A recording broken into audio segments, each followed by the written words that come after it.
Hello everyone, তোমরা সবাই কেমন আছো? আমিও খুব ভালো আছি। আর জানো, আজকে বৃষ্টির মধ্যে ধৃতিকে নিয়ে আসতে হচ্ছে আমার, কারণ কি এতটাই বাজে বৃষ্টি পড়ছে। কালকে রাত্রে তো অনেক বৃষ্টি দিয়েছে, আর এখন তো অনেকটাই পিটির পিটির বৃষ্টি দিচ্ছে, কারণ কি সেটা আমার একদম অপছন্দ।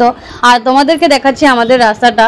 আর আমি সবচেয়ে থেকে ভালোবাসি একটা জিনিস, সেটা হলো পাহাড়। আর আমি দেখো পাহাড়টাও কি মজা লাগছে দেখতে। আর বৃষ্টির দিনে যারা রাস্তাতে এরকম সবজি নিয়ে বসে তাদের জন্য তো অনেক কষ্ট হয়ে যায়। আর তার মধ্যে যে ব্রিজও বানাচ্ছে, আর ওটার জন্য তো অনেক প্রবলেম হয়ে যায় সবার জন্য।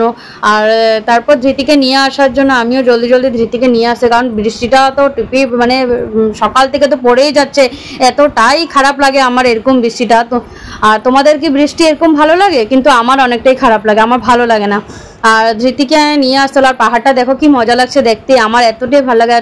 তোমাদের কি পাহাড় পছন্দ? আমার তো অনেক পছন্দ পাহাড়। তারপর দেখো ধৃতির দিকে, हाँ देखा होता हाय बोलो। আর ধৃতি তো মানে বৃষ্টিটা অনেক এনজয় করে, আর এনজয় করার কারণ হচ্ছে ধৃতি রেইনকোট পরবে বলে। ও বৃষ্টি চায় অনেক, যে রেইনকোট পরে বৃষ্টির মধ্যে দিয়ে যাবে। সে অনেক মানে আজকে অনেক খুশি যে রেইনকোট পরেছে। তো বাই বাই বৃষ্টি।